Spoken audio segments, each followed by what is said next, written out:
సాయిబాబా అష్టోత్తర శతనామావళిలో అత్యంత అద్భుతమైన మరొక నామం ఓం యోగక్షేమ వహాయ నమః. 26వ నామం ఇది. తన భక్తుల యొక్క యోగాన్ని, క్షేమాన్ని ప్రతినిత్యము, ప్రతిరోజు, ప్రతి క్షణము కంటికి రెప్పలా కాపాడేవాడు. తమ భక్తులు వారు అనుభవిస్తున్న వేదన, బాధలను తాను స్వీకరిస్తూ మంచి యోగాన్ని ప్రసాదించేవాడు, దైవ కృపను అందించేవాడు, దైవం వద్దకు చేర్చేవాడు.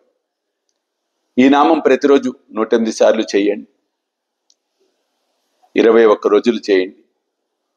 తప్పకుండా ఉత్తమ ఫలితాలు పొందటం, ప్రశాంతమైన జీవితాన్ని, సమస్యల ఒత్తిడుల నుండి బయటపడటం జరిగి తీరుతుంది. జై సాయినాథ్.